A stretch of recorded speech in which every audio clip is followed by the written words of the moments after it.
Good morning students. तो पिछले class में हमने समझा था velocity analysis bye clans construction method. Clans construction पे हमने डायग्राम भी बनाया था और उससे फिर वेलोसिटी एनालिसिस कैसे करेंगे उसको हमने समझा था। तो अब हम समझेंगे क्लेन्स कंस्ट्रक्शन की हेल्प से, जो डायग्राम हमने बनाया था उसकी हेल्प से हम एक्सीलरेशन एनालिसिस कैसे करेंगे, कैसे एक्सीलरेशन की वैल्यू फाइंड आउट करेंगे। ठीक है, तो ये डायग्राम पिछली क्लास में अगर आपको याद हमने बनाया था ये डायग्राम, और इसमें जो है ये मैंने बताया था कि इसको जूम करूँ मैं अगर, तो ये हमने देखा था कि ये जो है यहाँ पे ये हमारा एक्सीलरेशन डायग्राम है। इसको देखा था हमने कि ये जो रेक्टेंगल है AQNO, ये जो है एक्सीलरेशन डायग्राम है। ठीक है, तो यहाँ पे जो यहाँ भी वही कॉन्सेप्ट जो वेलोसिटी डायग्राम में हमने समझा था वही कॉन्सेप्ट यहाँ भी लागू होगा कि जो जो एक्सीलरेशन डायग्राम है इसका जो साइड मैकेनिज्म के जिस लिंक पे पड़ेगा ये उसी का एक्सीलरेशन दिखाएगा। सिंपल सी बात है, ये सिंपल सा कॉन्सेप्ट बस दिमाग में हमको रखना है, बड़े आराम से क्वेश्चन हो जाएगा कि जो डायग्राम एक्सीलरेशन डायग्राम हमने देखा है इसको, ये जो एक्सीलरेशन डायग्राम है इसका जो साइड मैकेनिज्म के जिस लिंक पे पड़ेगा उसी का एक्सीलरेशन बताएगा। सिंपल सी बात है।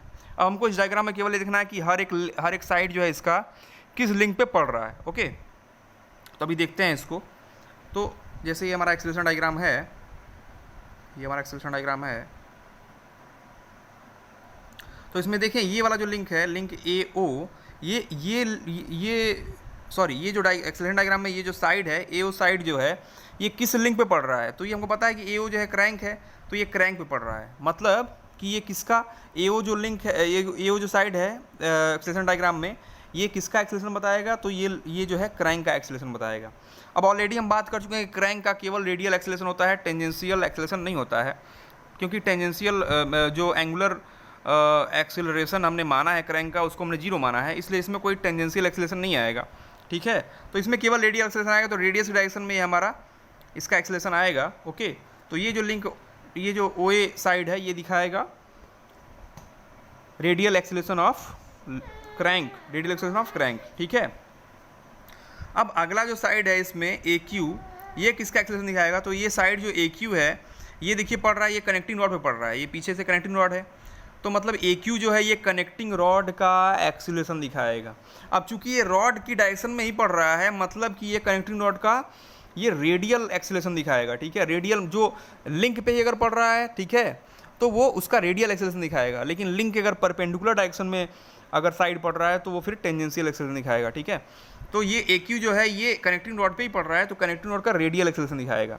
लेकिन जो ये QN साइड है, ये वाला जो साइड है, ये जो है ये कनेक्टिंग रॉड से 90 डिग्री पे है, कनेक्टिंग रॉड से 90 डिग्री पे है, मतलब कि ये जो लिंक QN है ये कनेक्टिंग रॉड का टेंजेंशियल एक्सीलरेशन दिखाएगा। ठीक है, क्योंकि कनेक्टिंग रॉड में दोनों होगा, रेडियल और टेंजेंशियल कंपोनेंट दोनों आएगा। ठीक है, तो AQ जो है ये कनेक्टिंग रॉड का रेडियल एक्सीलरेशन दिखाएगा और QN जो है कनेक्टिंग रॉड का टेंजेंशियल एक्सीलरेशन दिखाएगा।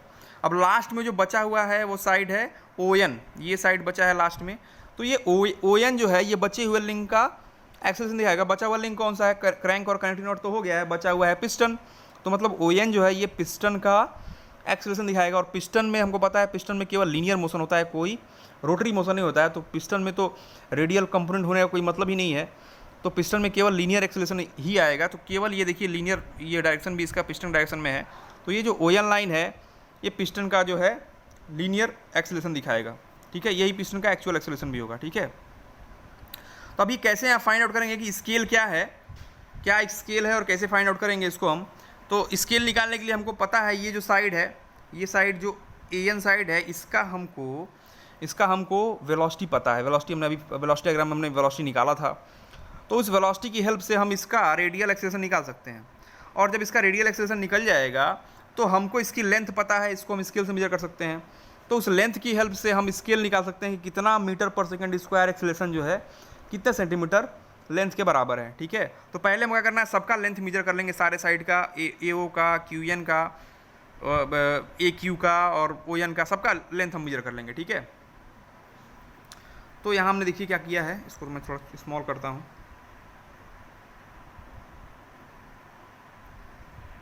यहाँ देखिए, हाँ यहाँ हमने क्या किया है देखिए, तो अभी हमने क्या किया है कि सारा जो लेंथ है एक्सीलरेशन डायग्राम में उसमें सबका लेंथ, OA का लेंथ मेजर कर लिया 2.4 सेंटीमीटर, AQ का लेंथ ऐसे मेजर कर लेंगे, QN का लेंथ मेजर कर लेंगे, ON का लेंथ मेजर कर लेंगे।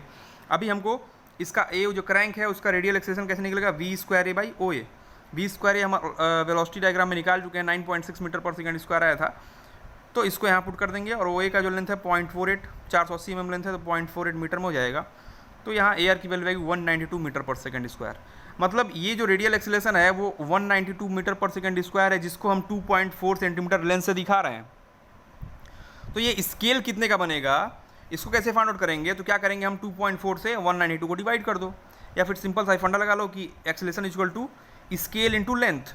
तो यहाँ से स्केल क्या हो जाएगा, 192 बाई 2.4 से डिवाइड करेंगे तो ये 80 मीटर पर सेकंड स्क्वायर आएगा। मतलब कि 80 metre per second square equal to 1 centimetre हमने माना है, तब जाके ये 192 जो है ये कन्वर्ट हुआ है 2.4 सेंटीमीटर में। ठीक है, तो ये हमारा स्केल मिल गया है 80 metre per second square equal to 1 centimetre. अभी हमको ए क्यू का लेंथ पता है, क्यू एन का पता है, ओ एन का पता है, सारे लेंथ में जो है हम 80 से मल्टीप्लाई कर देंगे तो हर एक कंपोनेंट का रेडियल और टेंजेंशियल एक्सेलरेशन हमको निकल जाएगा। ठीक है, तो इस तरह से बड़े आसानी से हम क्लेंस कंस्ट्रक्शन की हेल्प से सारे एक्सेलरेशन की वैल्यू निकाल सकते हैं।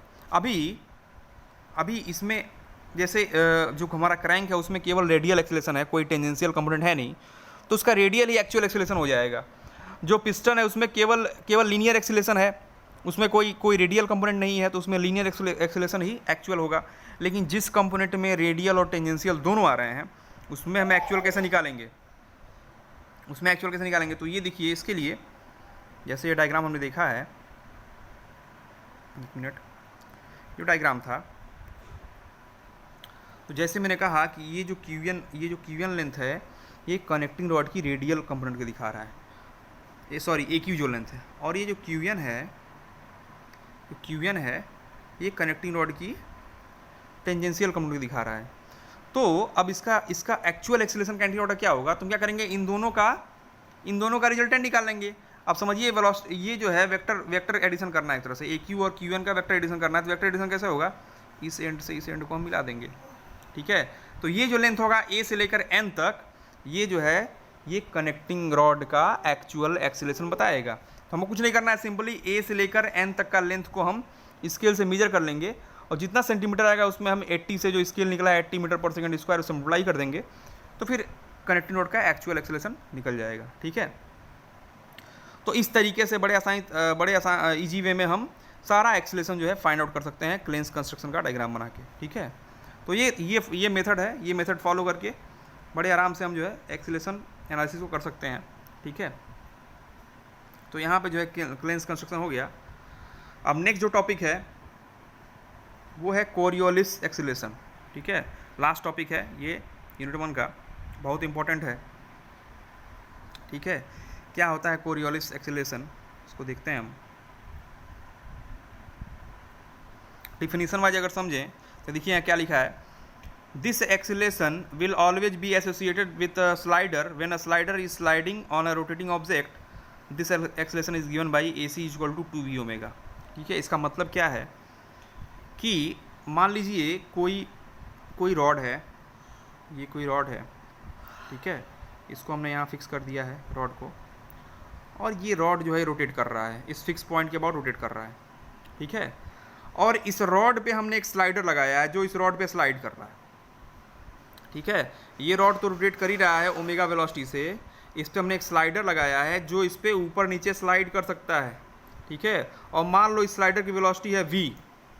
ठीक है, तो इस स्लाइडर में जो है, इस स्लाइडर में जो एक्सीलरेशन आएगा वो दोनों वजह से आएगा। एक तो एंगुलर, जो इसका एंगुलर वेलोसिटी है रॉड का, एंगुलर मोशन है उसकी वजह से आएगा।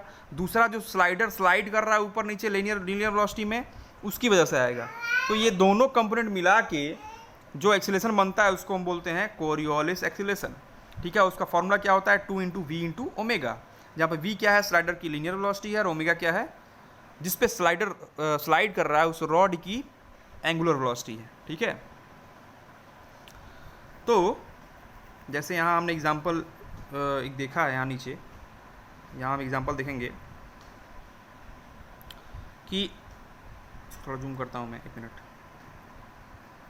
जैसे यहाँ ये एक लिंक है। ठीक है, ये एक लिंक है और इस पर स्लाइडर है। ये स्लाइडर जो है ऊपर जो है v वेलोसिटी जा रहा है, और रॉड जो है ये ओमेगा वेलोसिटी घूम रहा है। अब मान लो ये थोड़ी देर बाद रॉड घूम के, मान लो ये रॉड जो है यहाँ से इस पोजीशन से घूम के यहाँ पहुँच गया, क्योंकि ये रोटेट कर रहा है, तो स्लाइडर भी तो ऊपर जा रहा है, तो स्लाइडर की पोजीशन यहाँ नहीं रहेगी, ये भी बढ़ के ऊपर आ जाएगा। ठीक है, तो इसमें अगर देखा जाए तो कंबाइंड इफेक्ट दोनों का है। यहाँ से इस रॉड से स्लाइडर जो है ये रोटेट भी कर रहा है, यहाँ रोटेट करके पहुँचा, और लीनियर वेलोसिटी भी ट्रेवल कर रहा है।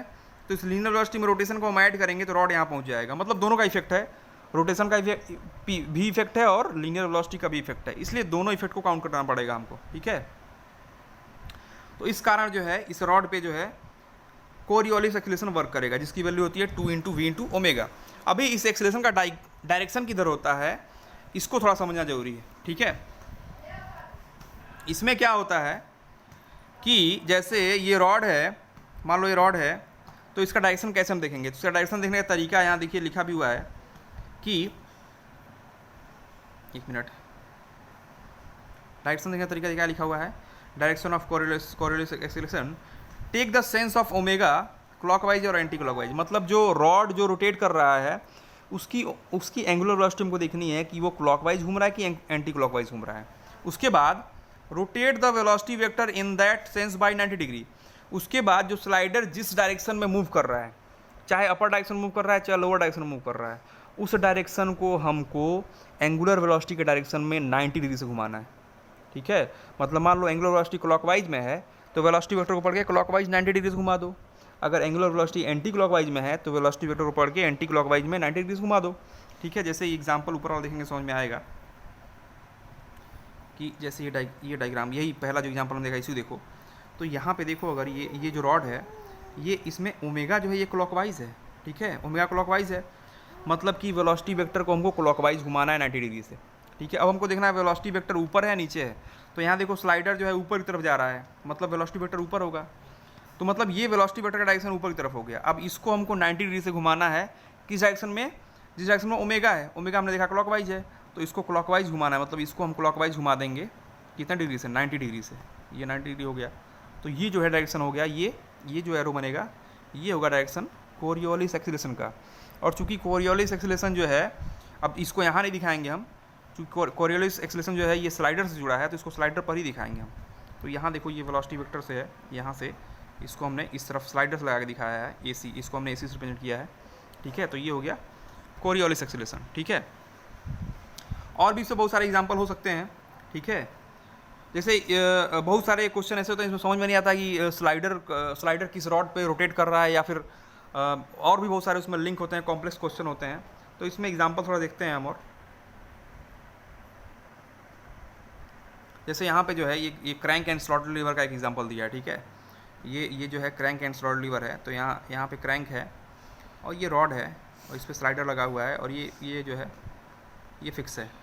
ठीक है, कनेक्टिंग रॉड फिक्स है। ठीक है, अभी देखो इस क्वेश्चन में क्या दिया है कि जो क्रैंक है वो क्लॉकवाइज घूम रहा है, ओमेगा वेलोसिटी जो है क्लॉकवाइज घूम रहा है, और स्लाइडर जो है ये ऊपर की तरफ जा रहा है, तो इसका एक्सीलरेशन किस डायरेक्शन में होगा।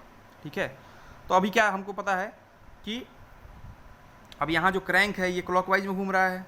ठीक है, क्लॉकवाइज में घूम रहा है तो हम क्या करेंगे, ये जो वेलोसिटी वेक्टर है इसको क्लॉकवाइज में 90 से घुमा दो, तो यहाँ हमने 90 से घुमा दिया है, तो ये इधर AC का डायरेक्शन आ गया। ठीक है, देखो ये सही इसमें आया भी है, यहाँ सही आ गया डायरेक्शन। ठीक है, लेकिन यहाँ हम गलती कर रहे हैं।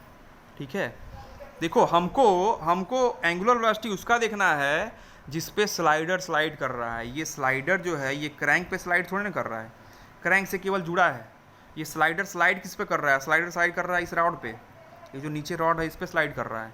तो हमको जो है एंगुलर वेलोसिटी इस रॉड का देखना है, ना कि इस क्रैंक का।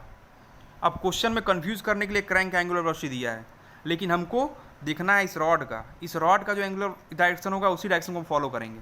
ठीक है, तो इसीलिए अभी तो यहाँ मान लो सही आ गया आंसर किसी तरह, लेकिन हमको एक्चुअल में अब यहाँ देखो अगर अब इसमें थोड़ा सा हमको जो मैकेनिज्म है उसको थोड़ा एनालाइज करना पड़ेगा, मैकेनिज्म वर्क कैसे करता है। ठीक है, तो यहाँ हमको पता है कि अगर ये क्रैंक जो है क्लॉकवाइज घूमेगा तो बाय डिफ़ॉल्ट ये रॉड भी क्लॉकवाइज ही घूमेगा। ठीक है, इस मैकेनिज्म के हिसाब से ये रॉड भी क्लॉकवाइज ही घूमेगा। ठीक है, अब ये रॉड क्लॉकवाइज घूम रहा है तो फिर इस वेलोसिटी वेक्टर को हमको क्लॉकवाइज ही 90 डिग्री से घुमाना पड़ेगा। तो ये बाय डिफ़ॉल्ट यहाँ आंसर सही आ गया है, लेकिन कई क्वेश्चन में ऐसा भी होता है कि जैसे क्रैंक का और इस रॉड का डायरेक्शन अपोजिट होता है। ठीक है, जैसे एक एग्जांपल और बताता हूँ मैं, ये एग्जांपल देखो, इसमें ये भी crank and slaughter liver mechanism का ही है। तो ये क्रैंक है और ये रॉड है और ये स्लाइडर है, ठीक है। अभी इस और ये यहाँ फिक्स है। तो अभी इस क्वेश्चन में क्या दिया है कि ये जो क्रैंक है ये जो है क्लॉकवाइज डायरेक्शन में घूम रहा है, ठीक है। अब देखो यहाँ पे क्या होगा, अब जब ये क्लॉकवाइज घूमेगा तो फिर अब ये इधर क्लॉकवाइज घूमेगा तो इस रॉड को लेके इधर जाएगा, ठीक है। इस रॉड को राइट साइड में लेके जाएगा, ठीक है।